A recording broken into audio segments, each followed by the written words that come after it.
marka aan sii gabowno waxaan isweydiinnaa xaggee ayaan rabnaa inaan ku qaadanno sannadahayaga dahabiga ah ee howlgabnimo meel nabada deggan oo ammaan ah waana taa sababta aan raba inaan idiin tilmaamo ama idiin sheego dahabiga qarsoon magaalada Fibingo ee dalka Kenya.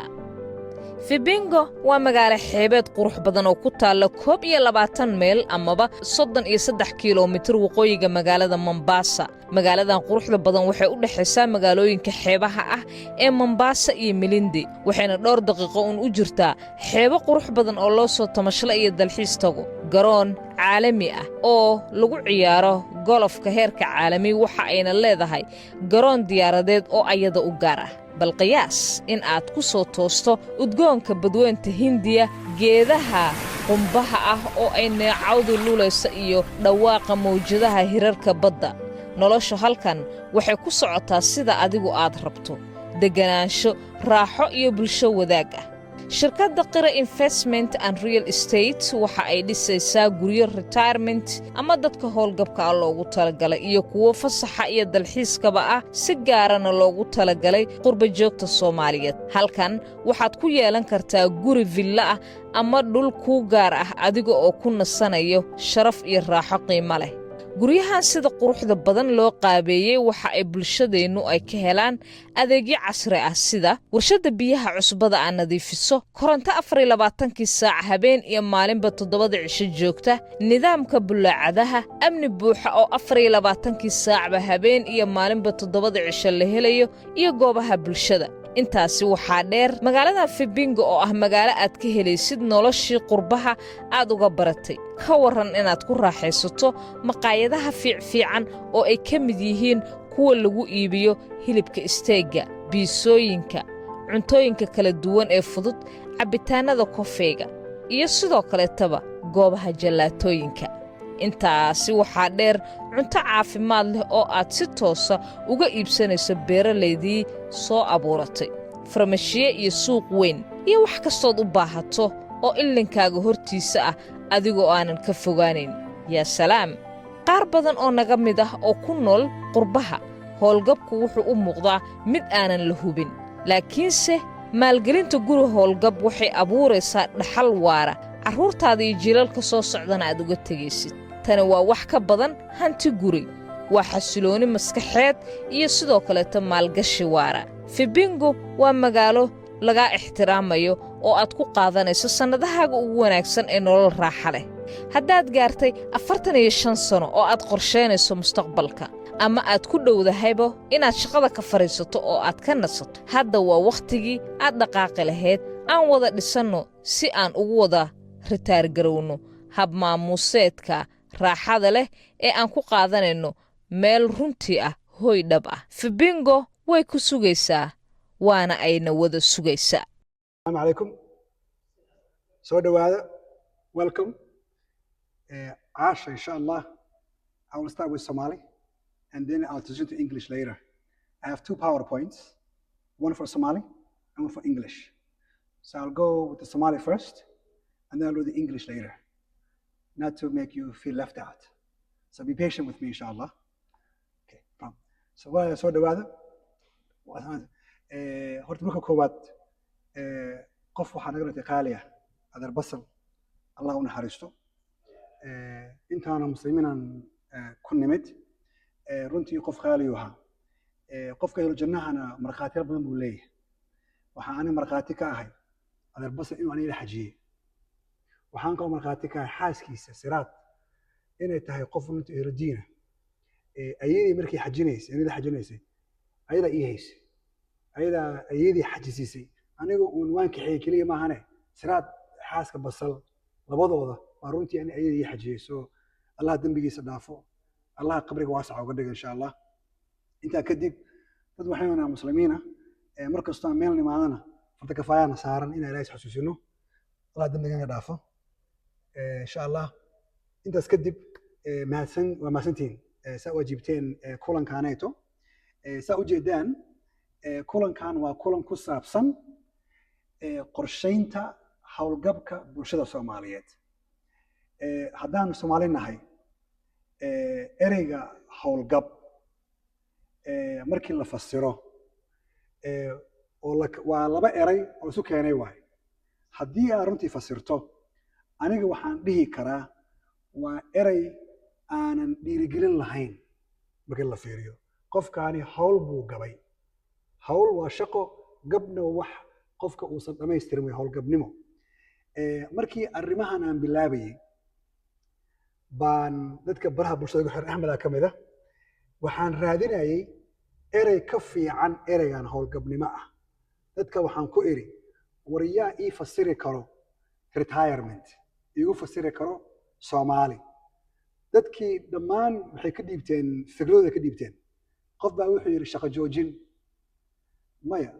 qalad waaye shaqo joojin ma ahan shaqo joojin waxaa weeye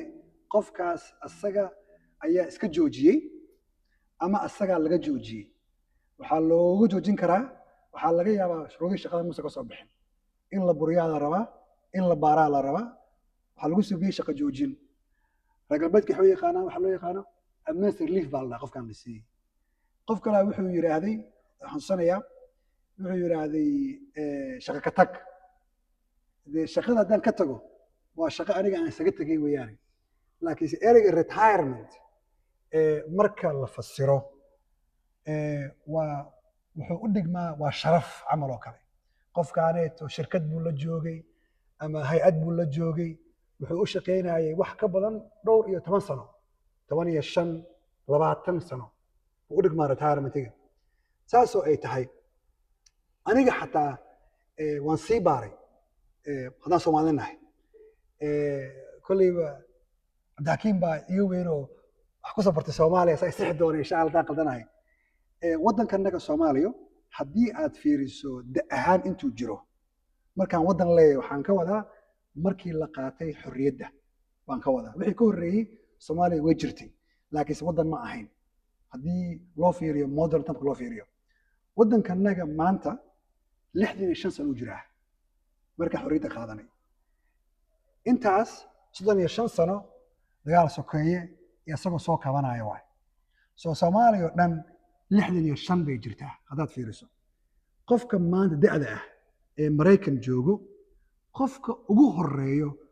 wuxuu ku qaadan karaa howlgabnimo ama retirement 62 sano ku qaadan karaa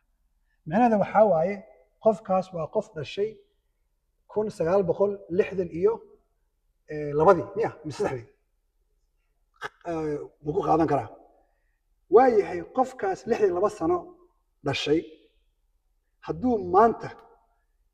joogi lahaa Soomaaliya wuxuu u qalmi karaa howlgabnimo su'aasha waxaa waaye dowladihii waagaas jiray horta howlgabnimo ma ka jirtay waddanka ani cabdiwelihaan waxay soo baxday maya inaysan ka jirin laakiin waa qaldami karaa waayo waa yaraa oo ma dhihi karo uu jiray laakiin waxaan aaminsanahay inaysan howlgabnimo Soomaaliya ka jirin qofka uu shaqayn jiray dowladda dee markuu odayoobo la dhihi jiray oo gurigaada iska aad qof kala bedelay qofkaasna waxaa laga yaabaa in ilmihiisii ama eheladiisii uu la noolaanayo saasoo ay tahay waxaan aaminsanahay howlgabnimo noo cusub yahay waxaa taas sii dheer dadkanaga hadda qurbaha joogo oo soo galay burburkii kadib dadkanaga ugu horreeyey 92 soo galeen baa dhihi karaa dadkanaga ugu horreeyey oo qaxootiga ku yimid macnaheedu waxaa waa Sudan iyo waxaan joognaa sasana joognaa dadkaas soo galay hadduu ku soo galay asagoo 15 sano jiro ama 20 jiro maanta waqtigii howlgabnimada ugu gaaray laakiinse badankood ma ku baraarugsano sidii loo anfacan lahaa retirementiga dadka reer galbeedka oo annaga aan ku dhex jirno retirement wuxuu ka fakerayaa maalinkuu shaqada bilaabo waayo way ku qufulan tahay maskaxdiisa shaqaan helay kambani weyn aan ka helay 401k la ii qoray pension la ii qoray 22 sanaan jiraa 40 sanaan shaqeynaya 62 sanaan gaaray halahana helaya ama waxaan u guuri Omaha nabaskan u guuri ama haddii shaqo fiican aan haysto oo inka fiican ay soo galaayo waxaan u guuri meelaha kale u guuri oo qorraxda leh soo aniga cabdiweli ahaan waxaan go'aansaday dadka aan ka dhashay oo Soomaalida ah bal inaan ku wacyigeliyo retirement iyo howlgabnimo macnaheedu ma ahan hadda ka tag shaqadaada macnaheedu waxaa waaye u diyaarso qorshe inaad gaarayso retirement maraykan dhammaantiin waa wada joognay aniga 96 soo galay maskaxayda markas waxa ku qufulnaa waa laaban doonaa 2 sano ka bacdi wadanka wuu degi doonaa Allah wadanka dejiyo laakiin 61 sano baan way dhex taaganahay siyaaro xaqiiqatan kaada Soomaali ka hadalnana waa sii joogeynaa wadankan inta wadankan uu ka hagaagayo saasoo ay tahay dulmaameedkii uu sii qaaliyoobaya su'aasha waxaa waaye markii howlgabnimo aan gaaro lacagta aan heli doono ma ugu filnaan doontaa waxyaalo kale waxaa jira dhaqankii oo runtii aan dhahayo wuu sii bedelmayaa ma dhahayo wuu lumay wuu bedelmayaa sababtoo ah aniga maraykanka kuma dhalan laakiin markii imaanaya waa yaraa so maskaxiyan boqolkiiba 60 maraykan baan ahay bay'adan ku soo koray environment-ga yarta maraykan ilmaha aniga aan sii dhalay iska badaaba dadka waxaan ku forjeeyaa ilmaha anaga qolofkooda hore Soomaali u egyihiin laakiin gudaha maraykan bay ka yihiin waayo cunug la fariisanayo Jacqueline iyo John waxa ay Jacqueline iyo John ku fikirayaan bas ku fikiraya ma fahanteen so sababta aan rabo weeye in bal dadka lagu baraarujiyo howlgabnimo dadka badankood waxay haystaan xuquuq bay haystaan ayaga ay leeyihiin mid ka timid dawladda oo u shaqeynaysay iyo mid adiga aad meel dhigatay annaga ayuutaan naqaanaa hagbad baan naqaanaa shalongaan naqaanaa laakiinse markii aan helno qorshe kale noo jiro qof baa guursanaayo qof baa guri gadanaayo qof baa deyn isaga bixinaayo qof baa ku furnaaya ganacsi laakiinse adiga ma iska fakartay markii aan gaboobo waxa aniga aan heli doono so insha Allah 12 page baan haystaa ka bacdina annaga iska sheekaysan doona iyo wixii su'aal aad qabtaan insha Allah so idul qaatam magacayga ma sheegin waa Cabdiweli Maxamed mulkiilaha Cabdiweli Maxamed CPA iyo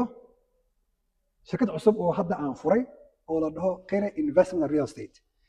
shirkaddan waxaan runtii u furay laba siyaabaan u furay siyaabo ah wadankan Mareykanka gudaha iyo mid dibadda ah tan gudaha maadaama aniga aan CPA ahay dadka u horeeyo loo imaanayo waa aniga markay noqoto dhaqaale su'aasha u horeysa waxaa waaye canshuurta igu badan si u yareeyaa soma okay ha kugu badnaato sidan baa loo yareyn karaa maxaa loo yareyn karaa meeshaan wax geli halkan wax geli si wax u yaraato waxaas meesha la gelinayo waxaa ka mid ah retirement-ka ka mid ah oo ka yareynayo insha Allah waxaan dhisi doonaa xisaab qof aniga taxi aan u buuxiyey oo $26,000 safe gareeyay si ay u dhigato lacag howlgabnimo waa idin haya insha Allah tan kale oo banaanka ana waxaa weeyaan qofkii daneynayo in uu maalgashto Soomaaliya ama Kenya walow hadda Kenya kaliya annaga aan ku koobanahay okay sababta aan uga hadlayno howlgabnimo waxaan uga hadlaynaa dadku waxay islahaan alla waan duqoobay itaal ma hayo awood ma hayo bay dhahaan anigu waxaan aaminsanahayba ma ahan waqtigii dhamaanka shaqada oo markii ay ku bilaabanaysay nolol cusub oo fiican baan aaminsanahay aniga waa bilow nolol xor ah oo leh ujeedo waxyaalaha aan rabo inaan bedelo mana rabo in la dhaho Cabdiweli dhaqankiibu ka fogaaday tusaale ahaan qofka markuu gaaro da'da gaaro waa awoowe ama waa ayeeyo awoowaha ama ayeeyada waxay rabaan inay waqti la qaataan ilmahooda inay dhaleen bay rabaan halkaan bay la qaataan reer galbeedka saasoo ay tahay anigu waxaan rabaa in aan bedelo caqliga ah in ayeeyada ama awooga cunuga uu koriyo baan rabaa inaan bedelo micnaheeda xumaan ma ahan waxaan rabaa awooga iyo ayeeyada inay xor yihiin inay bixi karaan inay dalxiis aadi karaan inuu Madiine aadi karo inuu Maka aadi karo inuu 6 bil soo joogi karo in awoogii ama ayeeyadii aysan noqon taariikheeda cusub noqon dadka qaaraa isaga baahan laakiin in waxaan rabaa aan badalaa rabaa ani waxaan rabaa anoo xora inaan soo duulo meel kasta aan joogo aan soo waco gabadhayda ama wiilkayga aan dhaho aab waa idiin imaanaynaa aniga iyo xaaska bil baan idinla joogaynaa oo qolna loo soo diyaariyo bishaas aan ilmaha annaga awowga u nahay aan la dalxiisno maan rabnaa qorshayntu waxay hubisaa sharaftaada xasiloonidaada iyo nolol degan saan waxaan u leeyahay markii adiga aad isku filnaato oo aad 60 jir tahay oo aadan qofna ku tirsanayn sharaf bay kuu tahay qofna culays ma saaraysid waxaan ila wadaagi doonaa sheekooyin dad ila wadaageen oo Soomaali ah halkan degan wadanka degan waayo markaad tahay xisaabiye tahay dad badan ku imaanayo oo ku sheegayo qisooyin ku dhacay waxaan baa ugu dhacay buu ku leeyahay niyo maxaan ka soo biyaa waxaan dhaaniyo saaniisaan waa ka soo bin kartaa saaniisaan de waa ku dhaaftay laakiin hadda is qaban kartaa soo qorshuhu waa muhiim dad badan baa waxay rabaan inay ku laabtaan dalkoodii oo ay ka tagaan dhaxal dhaxalkaas maxaa waaye ereyga dhaxal waa waxyaabo baa laga dhaxli karaa suugaanta laga dhaxli karaa baa laga dhaxli karaa lacag baa laga dhaxli karaa hanti baa laga dhaxli karaa wax badan laga dhaxli karaa su'aasha waxaa waaye adiga maxaa rabtaa in laga dhaxlo soma aniga waxaan rabaa in laga dhaxlo culays la'aan ilmahayga aan u keenin baan rabaa in laga dhaxlo aniga mar rabo culayska hadda aniga i saaran kullayba culays aniga aan qaatay waay oo waalidkay oo de sabool ah oo aan wadankan ku soo barbaarin oo ku soo galay ayagu waxba aqoonin waxa ay saaran culayskoodii laakiin se maxaa dhacay anaa wax bartay soo ma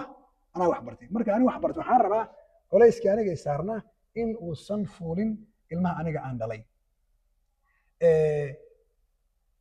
qira waxaan kugu dhiirigelinaynaa qorshe hore iyo go'aan caqli badan si loo gaaro howlgab degan ogow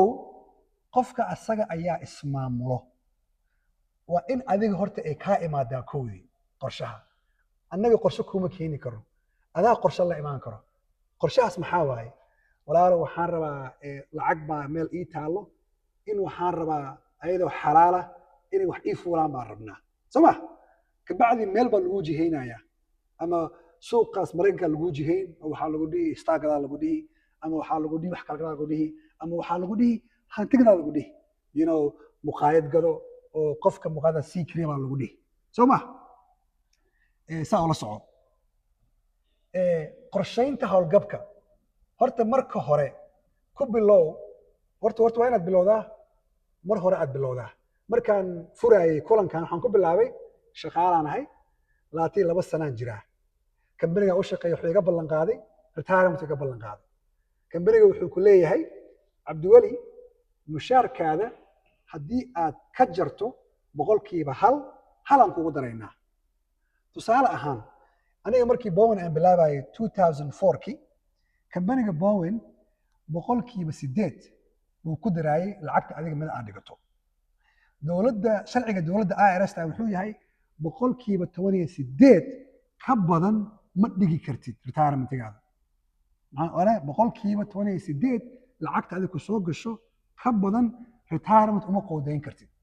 so bowen waxay tiraahday shaqaalahanaga hadday rabaan inay isu diyaariyaan howlgabnimo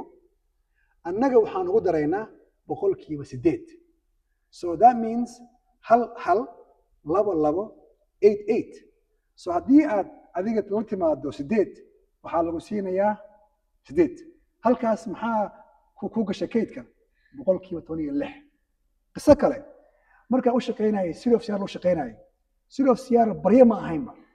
city of Seattle boqolkiiba 10 laga jaraaya waaba qasab waaba laga jarayaaba markii laga jaro ayada degmada hoose boqolkiiba 24 ay ku dareysay adiga 10 baa leedahay ayagana waxay ku siiyeen 24 24 wasaba baa ku aruurayso ayaga ku maamulayo maalinkii aad gaarto da'dii loogu talagalay early retirement ama waxa loo yaqaano waqtigii koobnaa baa la soo bixi kartaa bil kasto horta taa ogaada waxaa kaloo jiro waxa loo yaqaano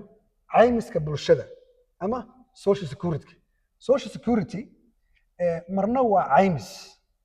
marna waa canshuur waa inaad ka fiirisaa marka aad u baahan tahay. So turjubaan markaan turjumayay waxa kaliya aan ku soo dhaweyn karo waa social waa caymiska bulshada waayo social waa bulsho security-na dee haddii isagaan loo fiiriyo waxaan idhaha kolleyba waa caymis because qofka markuu da' gaaro lacagtuu heli lahaa waaye ama haddii qofkaas uu disability gaaro ama curyaan gaaro wuxuu asaga heli lahaa waaye. waxaa kaloo jiro savings baa jiro dadka reer galbeedka fiiriya ayaga oo ku jiro 401k ku jiro oo helayo bay haddana saving kala sii leeyihiin oo retirement ah ay sii gashtaan $100 $200 sii gashtaan $100 waxaa laga yaabaa inuu gadanayo hal stock oo Amazon baa laga yaabaa gato Amazonkaas marna waa kaca marna wuu dhacaa laakiin si qofka asaga kama ahan in uu hore iska iyo waxa waaye 22 years ka bacdi aan la soo baxaya dadkiina hadda meesha jooga Seattle hadda xasuusataan degmada Seattle 95 ilaa 98 waxay ka mid ahayd ayada iyo San Francisco magaalooyinka kaliya ay suubiyey milyaneero one time sabab Microsoft inta laga aasay 1980skii shaqaale kasto imaanaya lacag looma hayn istoogaa la siinayo soma istoogaa la siinayo waxa la dhahay haddaad 5 sano joogto waad kaash garan kartaa. So dadkii u shaqeynayay 10 sano ka bacdi istoogii u aruuray wuu kacay suuq markuu marayo meel sare bay kaash garaysteen. dad waxaa arkaynay jiro 4 sano jiro oo dhahaya am retired because nin 10 sano shaqeynaya ama gabar shaqeynaya 10 sano shaqeynaysay oo stock fiican u aruuray so lama dhigi karo muxuu ahaa bahalku ku dhuftay ama ku dhufatay. So why aan u shaqeynaya haddii aan $5 milyan oo stock haysto waa kaash garanaya si kalaan ku fiirinaya. hadda tusaale ahaan yarkan cad oo iskuulka ka furay Hargeyso Baraaso dadkaasuu ka mid yahay dadka taargarow ka mid yahay early ma garateen tusaale ahaan hadda fiiriya dhammaanteen iyo ayuto waa galnaa soo ma fiiriya hadda 600 oo bishii aad bil kasto iska jirto 600 oo shilin bil kasta jirto oo aad 25 years wado oo aad meel gelisay fiiriya numberkan 6% waa faa'iido dadka qaara muxuu waxay ku turjumi karaan waa ribo interest wax kasto oo number ribo ma aha waxaa jiro wax loo yaqaan dividends jiro oo tusaale ahaan company waxa gadanaysaa share Amazon ama Microsoft ayaga ku siinayo dividends every quarter soma taasi waxbaad ku leedahay weey shirkadda soma so bal ka waran qofka $600 bishii intuu iska jaray IRA gashtay alaykum salaam IRA gashtay 6% tahay markuu qofkaas salahan waxaad la say waxaan ku bilaabayaa anoo soo jiraan bilaabay soma waan bilaabay soo jirbaan waan bilaabay soma markaan bilaabay markaan 55 sano jiro haddaan $340,000 email itaala ka waran itaalo condition jara itaalo so barwaaqo maahan laakiin ogow weli waa si shaqaysan karaa oo da'di ma gaarin lacagtaas wax kale aan ku sii gashan karaa haddaan rabo xataa fiiriya intaan tan qaato baan waxaan gadan karaa maxaa guri yar waa khasara jirta fiiri adduunka wax kasta saari faa'iido waay laakiin aniga inaan ka hadlaan rabo xagga faa'iidada moogta intaan lacagtaan qaato baan guri ka gadan karaa Nebraska oo maxaa Nebraska gadan karaa gurigaas laga yaabaa inaan ka helo $1,000 oo joogto ah bishii kukaas waxaan ku qaadan karaa Soomaali daarabo markii ku qaadan karaa meel waxaan ka wadaa ayuutada ma xumo laakiin ayuutada xukuma soo celinayso waa taadi oo meel ku arurtay waay laakiinse faa'iido jirto adaa laga rabaa in aad raadiso wajita abdaakin aniga ma jidini khasaaro faa'iido laakiin waxaan ka wadaa fiiri $600 maanta $600 bari ma aha fiiri haddii maanta $600 aan bil kasta bixinayo ayuutoonka qaar 2 sano socmaan 2 sano socdo 6 sano socdo qaar fiiri waayahay haddaan 600 bixinayo mar kasto lacagta markaa 6 sano helo 6 sano waxaan helayo ma goyso hoos u dhacay inflation ma dhacayo laakiinse haddii lacagta aniga meel aan gashto oo company aan sida camal fidelity ama tiro camal aan ka furto oo aan geliyo waan u diyaar garoobaa khasaare iyo faa'iido laakiinse ogow khasaaraha iyo faa'iidada fiiriya hadda qisa yar 2008 waddankan guryaha hoosay galeen soo maha dadka caqliga lahaa maxay soobiyeen waa sugeen waxay dhaheen guryaha naga hoosay u dhaceen aniga soo ma awoodin inaan iska bixin karo bishii ha waa sugeen 2008 2009 2010 11 12 13 14 15 16 8 years gurigii 340,000 ka ahaa 2008 712 lagu iibinaya 2016 waa isla gurigii maxaa isbedelay waqtigaa isbedelay soo haddaad arkayso inuu khasaaro jiro adiga oon hala soo bixin lacagta ha isaga jirto waayo qorshahaadaa wuxuu yahay inaan sugaan rabaa 25 years inaan sugaan rabaa saan ula baxo halkan waa daraaday okay qofka markuu isku diyaarinayo howlgabnimada laba wax baa jirto oo muhiim ah waxana waa tii shirkadda u shaqaynaysa ee adiga kuu diyaarisay waa pensionkii oo noqon karo 401k shaqaalaha caadiga ah haddaa u shaqayso dowladda waa 401(b) iyo mid qofka shakhsiga asaga uu shaqaysan karo oo muxuu dhigan karo so waa dhaqli nooleed ee joogto ah markaad howlgab noqoto helayso waddankan aan degannahay maraykan wuxuu hadda waqtiga hadda aan ku jirno waa la bedeli karaa waqti hadda aan ku jirno qofka wuxuu qaadan karaa howlgabnimo markuu gaaro 62 sano waa social security waay laakiinse howlgabnimo waad qaadan kartaa adoo da'dan ka yar su-aasha waxa waye see ku qaadan kartaa waay waxay ku xiran tahay shirkadda aad u shaqaysay ama dowladda u shaqaysay ku xiran tahay tusaale ahaan haddii maanta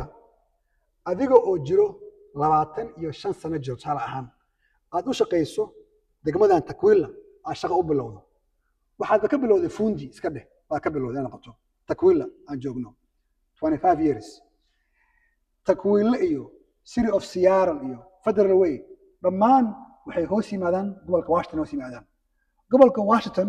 baa pensionka ee magaalooyinka Washington asaga ayaa maamulo soma waa laga qaadaa asaga maamulo degmo kasto ama degmooyinka way ka sameeyeen waxay dhahaan haddii aad gaarto ereygan si fiican dhageystayaa haddii aad gaarto 59 sano ama haddii aad noo shaqayso 25 sano kii dambeeyaa baa ku qaadan kartaa retirement tusaale ahaan 24 ku bilaabay Takwila shaqo ku bilaabay tusaale ahaan soma waan ku bilaabay waxaan u shaqeeyay hadii 5 sano isku xigta ku shaqeeyay waxaan gaaray 59 ma gaarin numberkaas 59 waa number runtii la dhihi karo waa number cajiib ah wax badan cajiib ku yahay waa sababta loo isticmaalay waay markaad pensionka qaadanayso ama forunkayga la baxayso ka hor waa la bixi kartaa haddii arrimo kale ay kugu yimaadaan sida emergency baa kugu imaan karo waa lagu qali karaa lacagta u baahatay soma ya guri gadanayso maana laakiin maxaa lagu leeyahay waa lagu ganaaxa aarasta ganaaxayso aarasta waa cashuurta moogtahay waddankaanayto 10% baa lagaa jaranaya ganaax sababtoo ah lacagtaas waxaa loogu talagalay qofkaas inuu u isticmaalo kaliya howlgabnimo oo u madax bannaan tahay waa qaadan kartaa laakiinse haddaad ku qaadato da'daas da' ka yar waa loo ganaaxa soo ka waran 200 kuna meel kugu jirtay waa isaga baahatay 20 kuna kaa khasaarayso waa lacag badan runtii dadka reer galbeedka badankood ma ku degdegaan gurigooda degan yihiin bay ka qaataan deen ka qaataan waxaa loo yaqaano equity home bay maqan home equity bay ka qaataan waa ku dabaraan laakiin taa maanta ma gelayno inaad fahantaa fiican dadkaasi u fakarayaan aadba waad u fakari kartaa laakiinse adigii oo ka raadsanaya wajada shariicada ka raadsanaya laakiin waa sii shaqayn kartaa 62 dowladda way rabtaa inaad shaqayso waayo canshuur bixiyaa tahay waa lagaa faa'iidayaa adina waxaa lagugu abaalgudayaa lacag dheeri ah inaad hesho markaad gaarto 67 ilaa 70 aad gaarto dadka Soomaalida badanku waxay weydiiyaan niyo meeqa buunda u baahanahay horta buundadu waa dhibic waa point waxaad u baahan tahay 40 buunda u baahan tahay inaad u qalanto social security aad u qalantide maxaa u qalmaysaa waay waxaa laga yaabaa inaad u qalanto $50 ama $100 baa laga yaabaa inaad u qalanto 40 baa lagaa rabaa dadka waxaan ku dhahaa ha fiirinin buunjada ha fiirin waxaa fiirisaa meeqaa shaqaysan karaa sanad kasto si aan u helo wax hadhow igu filnaan doono soo ruma 40 baad u baahan tahay soo qofka uma soo qorin miya ha qofka waxaa laga rabaa in sanadkiiba uu shaqayn karo sorry kwararkiiba uu shaqayn karo hal shaqo inta istaagaya quraxda ay smogtahay waxaa u baahan tahay inaad hesho 40 buundo or 40 points inaad hesho waaye aadna shaqaysay 10 sano isku xigto ama joogto ah oo full time aa lagaa rabaa waa haddii aan 2 sano shaqeeyo haddana aan Soomaaliya aado 5 sano muxuu ahaa aan soo shaqeyn haddana aan soo rabto haddana soo bilaabaa waayo ma dahayn canshuur bixiye for 5 sano qof kasto xaq wuxuu u leeyahay inuu account furto uu actually ogaan karo meesha marayo aniga Cabdiwali ahaan maanta waxaan go'aansaday in aniga shakhsiyan waxaygi aniga aan la wadaago online kaan galay waxaan galay www baan galay ssa.gov/my account waa isdiiwaan gelinaysaa halkaasaa waxaa lagu soo qorayaa sanadkii aad ka bilowday shaqo Mareykan aniga waa yarahay laakiin anoo yara shaqo bilaabay 1997 baa ii qoran 97kii shaqo summer programa oo dadka ku jira high schoolka baan helay $560 baa ii qoran inaan sanadkaas suubiyey 97 way qoranta meesha ku jirtaa halkan tusaale ahaan fiiriya maanta aniga Cabdiwali ahaan haddaan 62 sano maanta jirsado oo lacagii aan soo shaqeeyay halkaas ku xirmaan bishaan waxaa ii bilaabanayo $1,000 ay maanta ii bilaabanayso haddii maanta aan 62 sano maanta jiro intii aan hor shaqeynay aan shaqeeyo $1,000 ay bilaabanayso ilaahay ka cabsadee haddii maanta aan ka tago Mareykan oo meel kale aan tago lacagtaan soo ma igu filno soo mana iga badno ya waa iga badan sama waa $1,000 waay ma idii haddaan ku noolahay ka waran maxbala xaawo ma ana keligay waay faaraxo ana keligay waay iyo xaaskay keligay cid kale maahan waa igu filan fiiri waa igu filan tahay inaan ku soo laakiin soo socda okay haddii ka waran aan sii shaqeeyo ilaa 70 aan gaaro meeqaan helaya 3 kun helaya so nambarada runtii qiyaanaa ku jirto qiyaanada waxaa waaye haddaad sii shaqayso $1,000 dheeriya helaysaa haddana fiiriya haddii hal sano aad ku darto $100 helaa haddaan ku daro 2 sano $200 helaa haddaan 67 gaaro 24 helaa waxaa ii kortay $700 ii kortay su'aasha waxaa waaye yaa nool yaa sadintay laakiin si qorshaha laga rabaa haddii aniga qof aan ahay caafimaad qabo oo weli qorshe kale igu jirin oo aan rabo inaan sii yara joogo wadanka ilmahayga aan sii arko aan sii shaqaysan karo dan waa sii wadaa sama laakiin haddii aan dareemayo culays ah Cabdiwaliyow jilbaha ay xanuunaayo lowga ay xanuunaayo shaqadan ma sii wadi karo dan waa inaan doortaa inaan ku ritaar garoobo waqtiga ugu horeeya soo ma 62 okay halkan waxyaalaha Soomaalida ka maqan badankood social security retirement kaliya ma aha wax kale uu leeyahay hadda sala ahaan ilaahay maanta curyaan igama dhigo ama dib iima keena maanta haddii maanta aan shaqayn waayo da'daanayto 3200 xaq u leeyahay inaan bil kasta helo waa social security waa SI iga waay annaga SI ay qaataan awowgay qaataan markuu inta yimid $600 waay because intuu yimid asagoo da'weyna muusa shaqaysan dowladda u garatay soma laakiin aniga waa shaqaystay la taali canshuurahay soo xaq waxaan u leeyahay in la daryeelo xaq u leeyahay lacagtan qof kasta ma helayo waxay ku xiran tahay mushaarkii aniga aan shaqaystay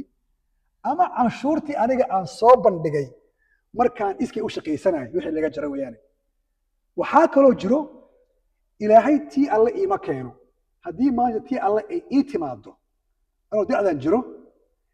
ilmahayga iyo xaaskayga ilaa ay gaarayaan 5600 xaq u leeyihiin ilaahay ka cabso haddii maanta tii alle ay ii timaado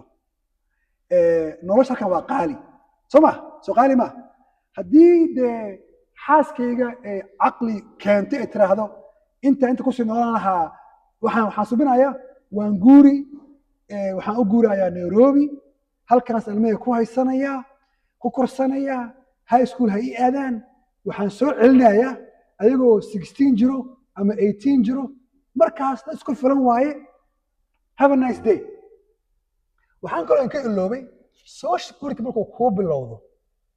asagoo kuu socdo haddaad dhimato dhaxal buu noqonayaa dhaxalka ilmahaada weyn ma ahan waa xaaskaada waay ayaga sii qaadanayso oo sii waayo waxaa laga yaabaa labada qofaa shaqayn jiray soo ma soo qofkii markuu dhintay dee qofkaas ha rabaa inuu ka faa'iido waxyaala dadkan ku jecelahay waay systemkaas waa jecelahay wallahi billah waa ka soconaynaa halkan social security wuxuu badankiis quseeyaa dadka shaqaystuu quseeyaa dadkiinan inta joogo farxiyo kala camal iyo ramla saciido kala camal iyo hodan iyo camal oo kale markaad buuxinayso canshuurta sanadkii isxisaabi maxaa soo galay maxaa iga baxay maxaa faa'iido ah anoo dadkayga jecel waa idin forjeenaya waxaan ku forjeenayaa waxaa kugu qufulan canshuurta waxaan rabaa inaan bixitan ugu yar ma xumo laakiinse ogow markaa canshuurta aad u yarayso soo iskuga kaa yaraanaya ma gartay halkan gabar waaye gabadhan ayadaa shaqaysato waa dadka xirfadlo waaye qandaraasyo ay ka haysataa iskuullada ka haysataa districtga waa PhD holder qofkan PhD in education lacag fiicana soo gashay gabadhan tusaale ahaan magaceeda ma sheegayo gabadhan sanad kasto markaa tagsiga u buuxinayo way is jirtaa waxay tahdaa cabdiweliyo waxaan kaa rabaa 401k-gayga ayada 401k-da waa SEP baa loo yaqaanaa waa simplified employee pension SEP baa la dhahaa ama self baa la dhahaa moogtaa waxay tahdaa cabdiweli waxaan rabaa lacagta ugu badan ee aan gelin karo 401k-ga rabaa tahay waxay tidhahdaa maximum kaa rabaa wax kale ma rabo fiiri kama fakeraysa meeqaa bixinaya maxay ka fakeraysaa lacagta u badan aan gelin karo way hawsha way fududaysaa waxaan suubiyaa markii aan helo wixii soo galay iyo wixii baan waxaan dhihi heblaayo xagga noo dhig 401k xagga noo dhig waxaad ii soo dirtay markaan fiiriyey waxaa lagugu lahaanayaa canshuur gaarayso 77,480 gabadhaas sanadkaas 2022 uu ahaa markaa ta u buuxinaya biilkeeda ay bixin lahayd maysan bixin ya waxaan u soo qoray inay bixinayso 77,480 haddan waxaan suubinayaa diban u laabanayaa 401k-geedaan fiirinaya sharci baa jiro waddankaaneeto iskama gelin kartid wax kasto markaa iska u shaqaysato IRS waxay ku leedahay boqolkiiba 25 ma ka badnaan kartid hal waa gelin kartaa laba waa gelin kartaa tabuma laakiinse 25 ma dhaafi kartid sabab waxaa la diidayaa inaad waxaada dhan ku qarsato 401k-da oo dowladda aadan siin canshuur saa u fakarayso baagina u fakarayaan dowladda laakiinse waxaa la rabaa in la kala faa'iidaa la rabaa tusaale ahaan gabadhan waxaan go'aansannay wafiiriyaa qofka masuusa fakaraya inay geliso accountkeeda 60,677 bay ku riday accountkeeda ku riday qof ciyaaraya maha soo maaha 401k-da ku riday markii taas lagu riday canshuurteedii hoose u dhacday waxay noqotay 50,600 soo markay gelisay 401k-da ay gelisay 60,000 26,000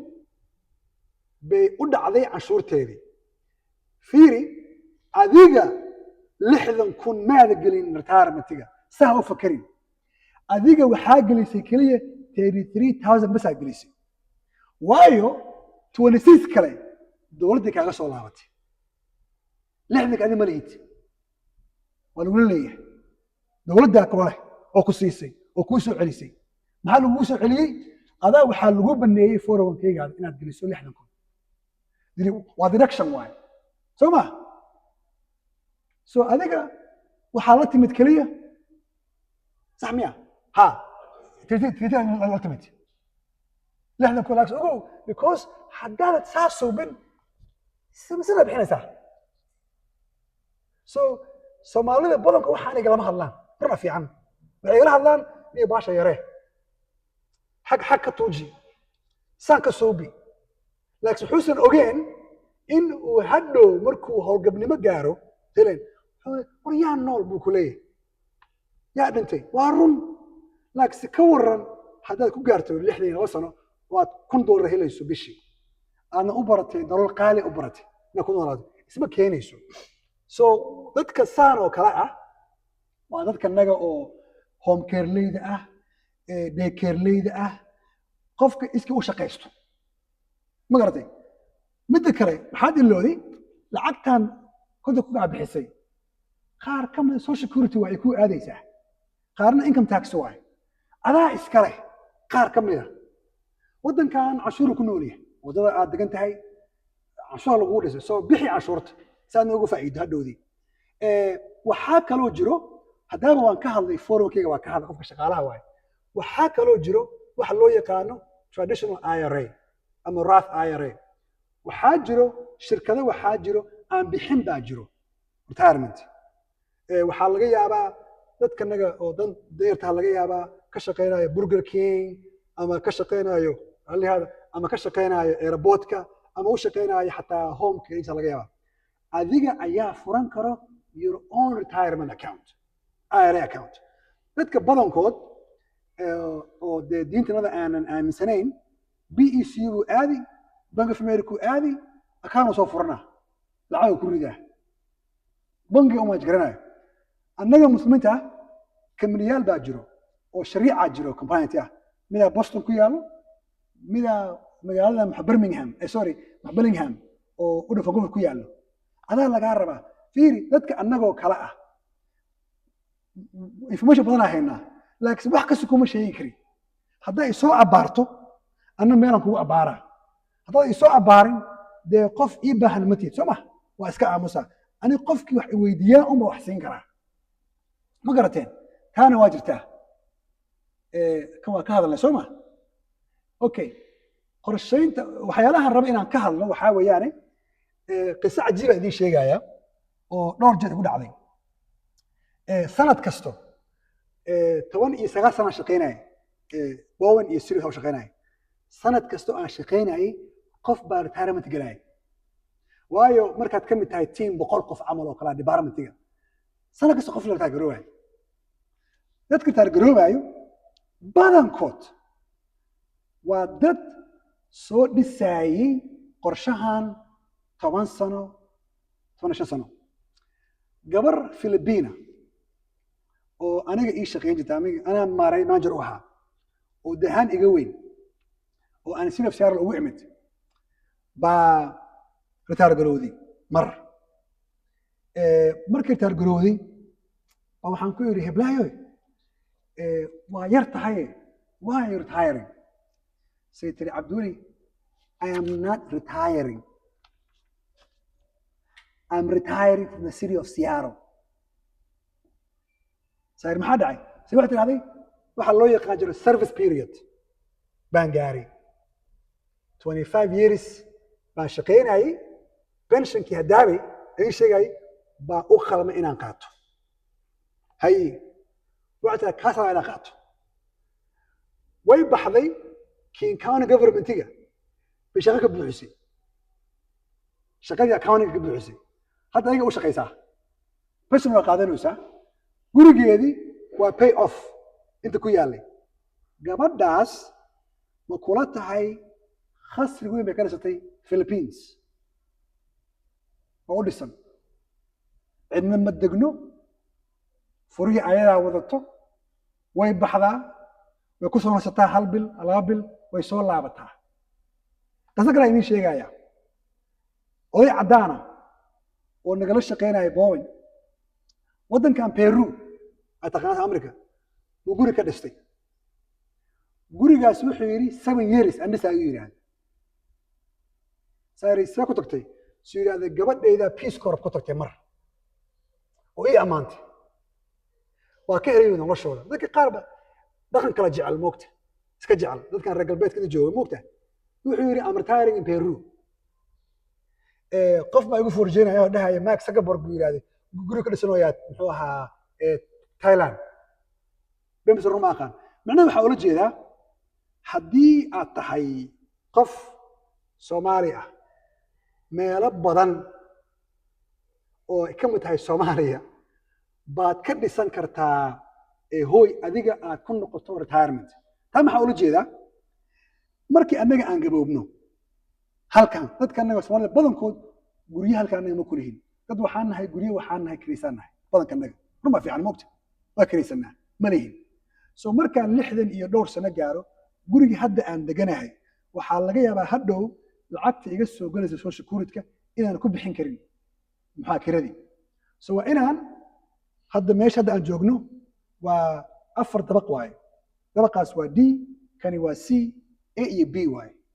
ana aqaan D iyo C waa low income kuwaas waa tax credit waaye plus building A iyo B ana low credit ma ahan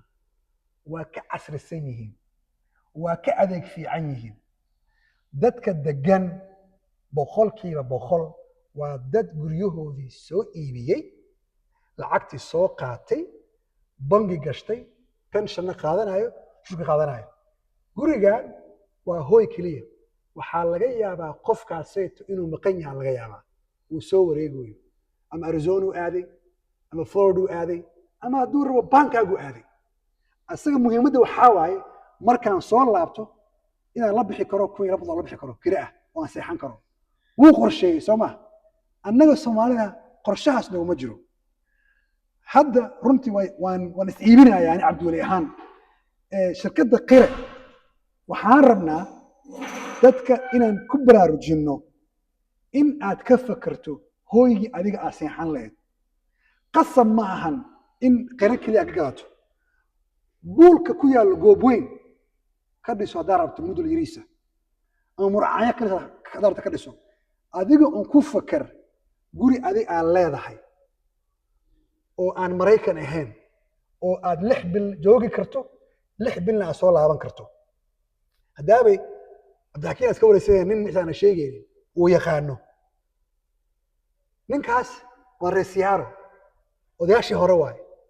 guri buu ku leeyahay Graham Street ku leeyahay 6 bilna intuu jooga 6 bilna Malindi buu jooga Malindi buu guri ku leeyahay annagu noo imaadaan marar ونلا عشيا ونلا قضية ونشكيا ونجا تجا ما قرأتي هدي ودن كنا الصومالي ما أنت وهان لها ودن دجن ودرمبا في عن أو نبض اللي اسكوها اللي هي dhammaanteen waa bixi inta maanba joogi lahaynba ka hor ama guuri lahaynba fahmino waxaan rabaa inaad ka fakarto qorshaha ah horta inaad yeelato guri howlgabnimo yeelato dhibaatada Soomaaliyada waxa waaye qofka Soomaaliga markasto raali ahaada caaniga maahan degdeg baa nagu jiro annaga ordayna markasto orad ma jiro waad shaqeynaysaa weli da'di maada gaarin dhul gado koodi xaafadda soo baro markaad soo barato hal sano foundation ka dhig sanadka ku xigo waxaa taagtaa darbigii taag sanadka ku xigo qolofkii saar sanadka ku xigo interiorkii suubi sanadka ku xigo rinjiye ha kugu qaadato 5 sano ha kugu qaadato 10 sano hadda qasira idin sheegaa yar oo aan barnaamijka wax haysiinay oo gatay waa wuxuu igu yiri Cabdulla Niyahow bonus baan helaa sanad kasta bonus baan helaa wuxuu shaqeeyaa kamuu shaqeeyaa sanadkan laga bilaabo yiri bonus yiraahday bonuskaygu yiraahday aniga hebela baa iska leh tar maxaa dhacay awal buu yiri xaaskan kaxayn jiray Istanbulan aadi jirnay Dubai bas waa lacag hal mar ku timid waay oo basda kugu jirin waay wuxuu cidida ka farxin jiray aka farxin jiray vacation ma hanjitu yiraahday laakiin maanta laga bilaabo yiraahday anaa iska leh waa yiraahday waa lacagta kale yiraahday aan ku dhisan karo dhul iskuma dirin ma fiiri waa fiiri ninkaas fiiri wuxuu u dhisayo xaaska u dhisooyaa ayada raacayso she gonna enjoy that life just waxa qorshe uu bedelay moogta awal waxay ahayd maxaa aadan Istanbul dooxaan aadaynaa bay ahayd moogta hadda maxay noqotay walaalle vacation loo dhisaya farax maanta waa bedel doonaa adaa awaan doono waxaa rabaa inaad doorato inaad meel doorataa rabaa dadka qaara aniga Cabdullahan waa la soo yar weeraray ayaa hore waxaa lagu yiri Cabdullayow wadankii baad necab tahay baa lagu yiri wadankii baad waxaad ka sheegtay inaan la deegi karin inaan saxaan rabaa wadanka waxaan ka sheegay wax sax jiraan ka sheegay waa xaqiiqa wadankanaga wadan fiican waayahay wadan qurux badan waayahay laakiinse wadan degan ma ahan runba fiican masabeen wadan degan ma ahan aniga Cabdulla ahaan hayb ahaan meesha aan ka soo jeedo kuma noolaan kari haday noqoto howlgabnimo حتى فيري هذا حتى نبض لامي مجرو اسبيتال مجرو عبد الحكيم هذا waxaan ka hadlaynay odaygii aad sheegaysay oo appendixkii wax ka gaareen waxa tiri waa la soo kaxeysay 1 kilometer waa laga waayay meesha hadda meel kale la geeyay waxa tiri waa laga waayay ilaahay kuma dilaacin taas mar rabo aniga inaan la kulmo waxa kaloo jiro qofka qurbaha ku barbaaray oo soo galay asagoo jiro 12 sano amal jiro 94 ha ahaado intuu ahaado retirementiga asaga uu rabo waa retirementiga qofka uu la shaqeynayo uu sheekeenayo wuxuu rabaa inuu Beirut aadu rabaa inuu Colombia aadu rabaa inuu Thailand aadu rabaa annaga waxaan ku haynaa Murcaanyo ceel goobweyn muxmo laakiin goobweyn iyo Murcaanyo iyo ceel wadada laga rabaa istaalkii baa laga rabaa golf course-gii baa laga rabaa tennis court-gii baa laga rabaa basketball court-gii baa laga rabaa waxaas aan sheegayo qof shakhsi ah ma dhiso dawlad dhisto dawladda keento haddii ay dawladda haynin aniga waxa waajib igu ah markii nolosha dahabiga ahaa oo 6 sano aan gaaray inaan aado meel aan ku nasan karo oo buuq oo jirin oo haddii dhiikar igu dhaco aan struggle igala gaari karo istaalka ma rabaa samcinaheeda ma ahan wadanka yaa maal gashan macnaheeda waxa wadanka maanta sanadkaaneeto diyaar uma ahan in aniga aan ku qaato howlgabnimo taas ma ka hadlay xakasi way amaanka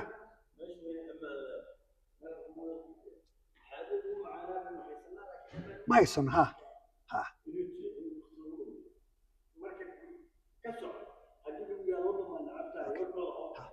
اوكي فيري هذا فيري هل يقرأ لي هذا قصير هرجيسان جوجي دور سنة كهر عنق عن دلي با إلق ير با وح إلق أي أنت اللي جبله حي كرام بالعنق الله عنق يرواي كرام بالعنق الله حري كرام كي كدعي بالك كحرنا كدعي استال بانجيني هجيسي كيالو وليبا عندي كرنو دنت كوفي عن جيني مركان إلقي جيني عنقي والله صو حري بهاشي ويك بعدي دانك يا عنقي برري انفكشن دانك عنقي برري انفكشن معناه هذا هل كان بو كدعي كري لكن أنا وحان آمن سنة هاي ريسكيغا انت او كو قادر انفكشنك وحو اهان لها very low بو اهان لها وايو waa laga taxadari lahaa anesthesia la gelin lahaa wax badan baa loo subin lahaa xataa waxaa allahu aclam xataa waxaa dhigata cunugan wuu yar yahay wuu u soo baxaya gooskii aanba ka siibno xataa la dhigi kara moogta macnaha waxaan ka wadaa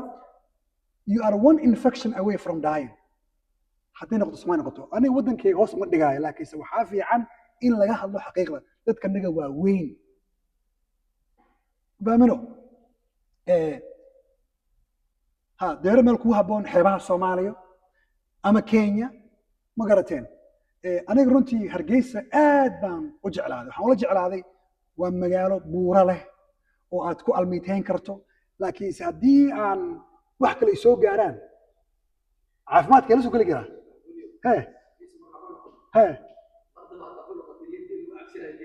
ما لين عسينا إن شاء الله. قفكي رب رنتي إن وكفكروا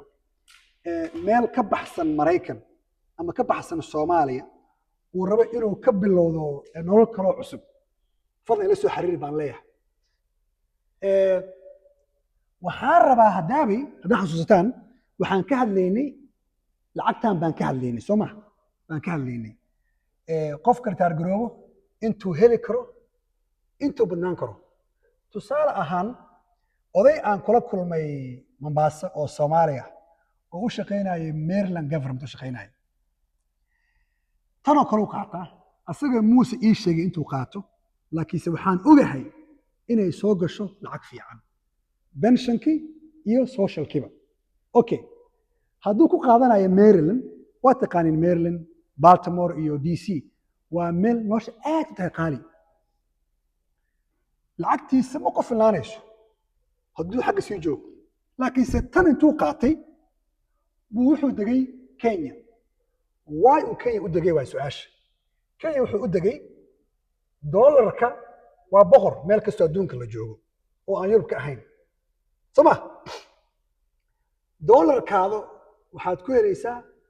qiimo badan ku helaysaa dollarkaada hadaabay markaad inahay 600 oo aad meel dhigato waa 340,000 somahan yes tusaale ahaan 62 sano jirta 340,000 bangi kugu jirta maanta iska dhex tusaale ahaan aan dhahno ilaahay wuxuu ku siiyey cimri kale oo ah 20 sano ku siiyey iska dhex 82 soma 82 gaas 340,000 20 u qaybi 600 bishii sanadkii soma 500 waa bishii 500 waa lacag yar waay hadaa fiiriso laakiin 500 dollar haddii aan laamu iska dego oo mudul yar aan iska helo aniga xaaskayga 500 iga badan oo san dhibka ilaahay iimaan aniga fashan cabo is ina fahantaan rabaa in dollarka uu qiimo leeyahay marka ka baxda wadanka oo aad sidii boqor ama boqorad camal aagun lacagta u noolaan karto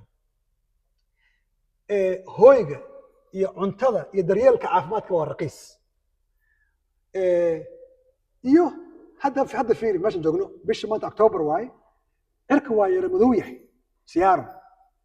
meelahaas maalin kasto cadceed baa helaysaa qorrax ama ceel ha ahaato ama baasa ha ahaato moodkaada isbedelayo haddaan nahay soo ma kan waa ka hadalnay maxaad ku bilaabi kartaa waay maanta adiga dad hore aad ku bilaabin tallaabooyinka aad qaadan karta waxaa waaye horta inaad adigu goal ama yool aad leedahay haddaad goal lahayn meel ma gaaraysid waa inaad tiraahdaa cabdiweli markaan gaaro da'da 60 sano shaqo waa joojinayaa waayahay maxaan ku joojinayaa waa su-aasha waxaan ku joojinayaa 401k baan leeyahay pension baan leeyahay social security baan leeyahay soo ma ya halahan waaye halahana igu filan halahana u baahanahay waa goolka ugu horeeya waay waxaa kaloo ku xigo qof anoo kala ah aad tiri cabdiweliyow nin waxaana haystaaye maxaan faa'iido ku heli karaa nin ila tali waxaan ku dhihi xagga tag waxaas gado inta gado guri gado dhul gado kan sii kire hadda qisayra idin sheegaya yar iga soo wacay Nashville Tennessee oo Soomaaliya jug baa soo gaartay yarka mugo jug soo gaaray mag buu helay mag dhow buu helay maano lacag fiican buu helay wuxuu cabdiweli walaalow barahan kala socda lacag fiican ah maxaan ku suubiyaa waxaan ku yiri maxaa rabtaa suuniyo waxaan rabaa yiraahdo inaan meel gato si aan u helo kiro joogto ah erkii waxaan ku iri meel si aan rabtaa siiri meel ganacsi aan inaan gato like plaza amal oo kale faarax adaa kula sax doono oo reer main xagga aado waxaan ku iri hadda adigu ahaan lahaa baa iraado waxaan aadi lahaa magaalooyinka ay degan yihiin Soomaalida sida Columbus sida Minneapolis sida Portland Maine iyo hatta Atlanta ay moogta waxaad soo fiirisaa Soomaalida ganacsiyashooda meesha ay ku jiraan waxaan iri boqolkiiba 90 ayaga ma lahan waa kale ugu jiraan baa iraahday waliba waxaan iri abaaraan iraaday moolasha yiriiska maartay oo 10 xabba camal oo kala ah soo fiiri baa iri waxa ka qasaaray $1 ka qasaaray tigida soo fiiri baa iraahday markaa tara dadku waxaan iri wareysaa iri hebelo meeqaad ka bixisaa meeshan kirida waxa lagu dhihi 600 aan bixiyaa 1000 aan bixiyaa tiri baa iri tiri inta qol u yahay hadduu 10 yahay baa iraahday oo min kuna $700 ma joogtaa bish waxa iri half million ka ah shaa iraahday xagga gali hadhow baa iraahday ma fiiriya 10,000 oo bil kasta iraahday ku imaanayso yes waxa laga jari doonaa property tax insurance waa qarash ka mid yahay laakiin ogow baa iraahday gurigaas maanta barrito uu sii kacaa tamiro soo qofkay ku xiran tahay qorshaha asaga uu rabo si wax asaga u maalgashanayo kubir muxuu ahaa qorshaha hawlgabka xataa maanta account adi alla iska furo 100 ku tuur 50 ku tuur 500 waa account aan ayuuta ahayn adaa iska leh no debit card saga tuur leh 500 $1 ha taabanin waxaan kaa ballan qaadayaa 5 sano gudaheeda inay sii gaarayso 20,000 baymus run ma taabanaysid ka fakar dhaxalka iyo mustaqbalka qoyskaagana also maxaan ka wadaa ma rabtid inaad culays saarto ilmahaada qisooyin badan idin haya ayaan baa nin baa quraac isku raacnay magaalo kale ah ninka ii sheekeynay walaalkiis baa jirraday ninkaas walaalkiis jirraday walaalkiis ilmihiisi baa hayay ka daryeelay moogtahay ninka wuxuu igu yiri cabdiweliyo uu yiraahday waxaan la yaabi jiray buu yiraahday dadka ila shaqeeyo waxay gataan buu yiri waxa loo yaqaano long term care plan wani Soomaaliya oo dhahay waxaan ku fikirayaa long term care plan annaga haddaan taa maqalno waxaan ka waagaalo waan leenahay sababtoo ilmihiisii wala moogta maxaa dhacay rehebelow soo yiraahday waxaan arkay buu yiri culayska walaalkay uu annaga na saaray baa aragnay buu yiraahday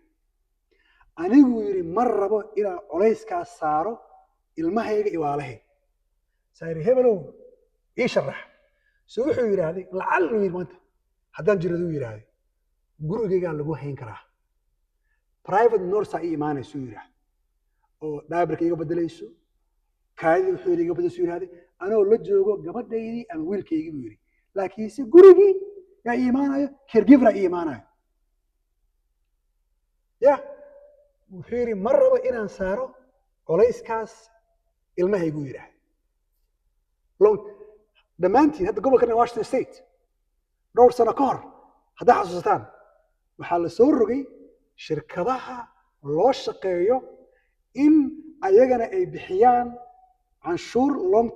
long term plan adna aad bixiso hadda la socon paycheckgaada fiiri waa ku jirtaa long term plan pay leave maahan waa long term maada waxaa waaye dadkii waa gabooboyaan dadkii waxay u baahan yihiin daryeel soo dowladdiyaa la saaraya culayskii soo dowladdii maxay rabtaa in ay keento lacag dadkan lagu daryeeli karo soo hadda dadka waxaan ku dhahaa war hebelow ama heblaayo war xataa gadaan dhaha long term plan ma xalaal baa ma xaaraan baa taas waxaan ka fikiraynaa maalin kale laakiinse wax muhiima weyaan loo baahan yahay weyaane waa dhowna waa dhammaatay howlgabku maaha dhammaad oo micnaheedu maaha waa gabowday howlgabku waa bilow nolol xorriyada ujeeddo iyo xasilooni aad leedahay wey ka waran intaad subaxi soo kacdo aad tiraahdo cumraan iska aadayaa maanta aniga tikidaan goosanaa baxayaa shaqo kuma sugayso ilmo kuma sugaayaan waa koreen raallihaada ilmahayga imay dhaleen ani awowa u ahay ayeeyo laakiin hooyada aabahooda ay saaran tahay mas-uuliyadda haddii ay dhintaan gooni waayo oo dee anaa heenay maano laakiinse anaa xor baan ah inaan baxaan rabaa bilow qarashka hadda iyo mustaqbalka naftaada haddaan annaga nahay qira investment iyo real estate waxaan kuu fududayn karnaa qorshaynta maalgashiga iyo dhismaha guriga howlgabka rayidka ah dhalinyaro waxaa jirto Boston degan oo muslimiina oo investment firm leh oo lacagta u dhiiban karto oo si shariica kuugu maamuli karto dhammaantiin waa taqaatiin muxuu wahiid taqaani wahiid aabka aab adiga aad gashay waay laakiinse wahiid aabka wax adiga ama maamulaysa waay ka waran shakhsi adiga kaa ku maamulayo waa jiraan ma fahanteen waxaan rabaa inta aanan halkaas gaarin waxaan rabaa adiga